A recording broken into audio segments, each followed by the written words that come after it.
Students, आज के इस वीडियो में मैं आपको साइन ऑफ क्वाड्रेटिक एक्सप्रेशन के बारे में बताऊंगा। लेकिन उससे पहले हम लोग थोड़ा सा क्वाड्रेटिक इक्वेशन के बारे में कुछ कॉन्सेप्ट को समझ लेते हैं। जैसा कि हम लोग जानते हैं कि क्वाड्रेटिक इक्वेशन का जो फॉर्म होता है वो ax square plus bx plus C equal to 0 होता है और a का वैल्यू 0 के बराबर नहीं होना चाहिए। अब इसमें साइन का मतलब ये है कि इसका जो ग्राफ बनेगा वो डिपेंड करता है ए का जो साइन है उस पर डिपेंड करता है, और साथ में इसका जो डिस्क्रिमिनेंट होता है वो भी बहुत इम्पोर्टेंट रोल प्ले करता है इसके अंदर कि उसका जो ग्राफ होगा वो कैसा बनेगा।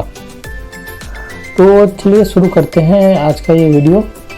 तो क्वाड्रेटिक इक्वेशन का जो स्टैंडर्ड फॉर्म है वो है ax square plus bx plus C equal to 0। तो हम लोग जानते हैं कि इसमें d जो होता है उसको हम लोग डिस्क्रिमिनेंट बोलते हैं और इसका value b square minus 4ac होता है। और हम लोग ये भी जानते हैं कि अगर d का जो वैल्यू है वो ग्रेटर देन अगर 0 अगर आता है तो इसका मतलब क्या होते हैं, इसका मतलब ये होता है कि इसके टू डिस्टिंक्ट रियल रूट होंगे, टू डिस्टिंक्ट रियल रूट्स इसके होते हैं। और अगर d का वैल्यू इक्वल टू 0 आ गया तो इसके टू इक्वल रूट्स आते हैं। और अगर आपका d का वैल्यू लेस देन 0 आ गया तो इसके क्या होते हैं, नेगेटिव रूट्स हम लोग इसको बोलते हैं, या इमेजिनरी रूट्स भी इसको हम लोग बोलते हैं। तो इसके रूट्स जो होते हैं वो इमेजिनरी होते हैं। अब यहाँ पे हम लोग देखेंगे कि जो इसके ग्राफ होते हैं वो कैसे बनते हैं। तो इसका जो फर्स्ट सिचुएशन जो है कि अगर आप मान लीजिए कि आपका a का वैल्यू ग्रेटर देन 0 है और d का भी वैल्यू ग्रेटर देन 0 है, तो ग्राफ हमारा कैसा हो सकता है, कैसा हमारा ग्राफ ये बनेगा। तो इस केस में जो आपका ग्राफ होगा स्टूडेंट्स वो ऑलवेज कुछ इस टाइप का होगा। ग्राफ आपका ऊपर की ओर ऐसे ये बनेगा और एक रूट आपका ये सफिक्स अल्फा है, ये आपका बीटा है। और अगर a का वैल्यू यहाँ ग्रेटर देन 0 और आपका d का भी वैल्यू ग्रेटर देन 0 है तो ग्राफ आपका ऐसा बनेगा। अब इसमें एक इम्पॉर्टेंट चीज़ है, ये जो इसका जो नीचे का जो ये जो पोर्शन है इसका ये ग्राफ आखिर जब बनेगा तो ये मिनिमम जो इसका जो पॉइंट होगा वो क्या होगा।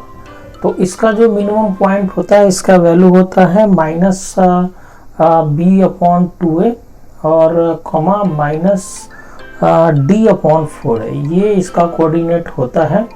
तो ये आपको बहुत ही ध्यान रखना पड़ेगा जब आप इसके ग्राफ को अगर आप प्लॉट करते हैं। तो सेकंड जो सिचुएशन इसमें ये हो सकता है कि आपका जो a का वैल्यू है वो तो ग्रेटर देन 0 है, लेकिन आपका d का वैल्यू है वो हो सकता है इक्वल टू 0 आ जाए। तो इक्वल टू जब 0 आएगा तो इसके दो इक्वल रूट्स आते हैं, हम लोगों ने ये देखा है। तो इसका जो ग्राफ होगा दोस्तों वो कुछ इस टाइप का हो सकता है कि आपका जो ग्राफ है वो एक्स एक्सिस को टच करते हुए बनाएगा और यहाँ पे जो आपका अल्फा और बीटा है वो दोनों इक्वल ही आ जाएंगे। तो ये स्थिति है कि a का वैल्यू जब ग्रेटर देन 0 है और ये d का वैल्यू इक्वल टू 0 है उसके लिए। तो इस केस में हम लोग ये कह सकते हैं फर्स्ट वाले में कि अगर d का वैल्यू ग्रेटर देन 0 और a का भी वैल्यू अगर ग्रेटर देन 0 है तो इसके टू डिस्टिंक्ट रियल रूट बनेंगे। ये फर्स्ट के लिए हो गया। इसमें हम लोग ये कह सकते हैं कि roots are real and distinct. इसके लिए हो गया roots are real and distinct.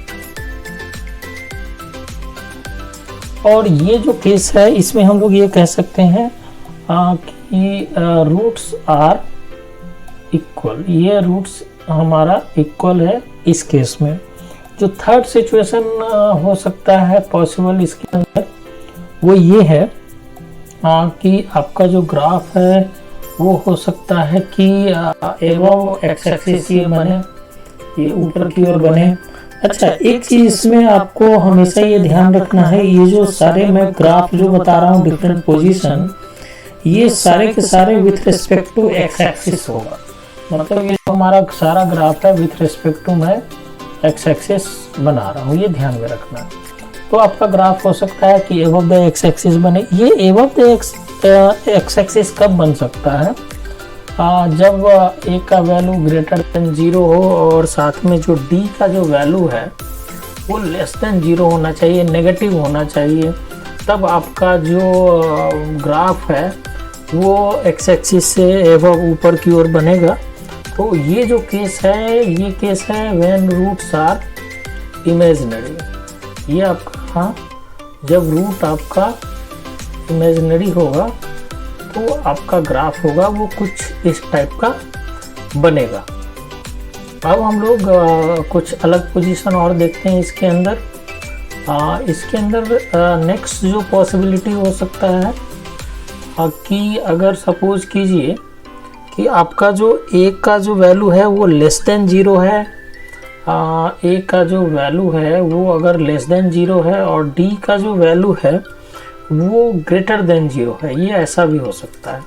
तो इस केस में जो आपका जो ग्राफ होगा वो कुछ इस टाइप का होगा। ये ग्राफ आपका नीचे से ऐसे खुलेगा और ये आपका हो गया अल्फा, ये हमारा हो गया बीटा। डी का वैल्यू ग्रेटर देन 0 है तो दो रूट्स होंगे, वो दोनों अलग अलग होंगे, roots are real and distinct होंगे। और ए का वैल्यू यहाँ पे नेगेटिव है, तो ये हमारा पॉसिबल ग्राफ हो गया। ये जो पॉइंट है आपका, ये पॉइंट होगा आपका -b/2a, -d/4। ये पॉइंट ऑफ मैक्सिमा भी इसको हम लोग बोल सकते हैं कि ये जो पॉइंट होगा वो क्या होगा। इस केस में ये आपका हो गया इधर नेगेटिव, ये हो जाएगा पॉजिटिव और ये हो जाएगा नेगेटिव। तो ये एक अलग केस है। एक ऐसा केस इसमें पॉसिबल हो सकता है कि अगर आपका जो ग्राफ है कुछ इस टाइप का कब बनेगा, ये आपका एक्स एक्सिस को टच कर रहा है ये नीचे से, और यहाँ पे जो a का वैल्यू है वो लेस देन 0 है, लेकिन जो d का वैल्यू है वो इक्वल टू 0 है। तो ये एक पोजीशन होगा। तो इस पोजीशन में ये इधर नेगेटिव होगा, इधर भी नेगेटिव होगा, और यहाँ पे आपके अल्फा और बीटा दोनों पॉइंट लाइक रहेंगे। और एक पोजीशन हम लोग इसमें देखते हैं, फिफ्थ जो पोजीशन है वो क्या हो सकता है। इसमें सिक्स्थ जो पोजीशन है, ये फोर्थ था हमारा, ये हमारा फिफ्थ पोजीशन है, ये हमारा सिक्स्थ पोजीशन है। ये इसमें क्या हो सकता है, तो इसमें जिस तरीके से मैंने रूट सारी इमेजिनरी में ये बनाया था, ये अबव द एक्स एक्सिस बनाया था, इसमें ये हो सकता है ये बिलो द एक्स एक्सिस हो। तो ग्राफ जो होगा वो हो सकता है कुछ इस टाइप का आपका बना। तो इस केस में जो a का वैल्यू है वो लेस देन 0 है और साथ में d का जो भी वैल्यू है वो भी लेस देन 0 है। तो ये एक पॉसिबल केस है इस सिचुएशन में। तो इस तरीके से आपको मैंने सारे अलग अलग कंडीशंस के लिए अलग अलग ग्राफ कैसे बनते हैं क्वाड्रेटिक इक्वेशन का, ये मैंने आपको बताया। ये आपके कॉम्पिटिटिव एग्ज़ाम में आपके लिए बहुत ही यूज़फुल होगा और इससे रिलेटेड क्वेश्चंस भी आते हैं, तो आप इसका प्रैक्टिस कीजिए।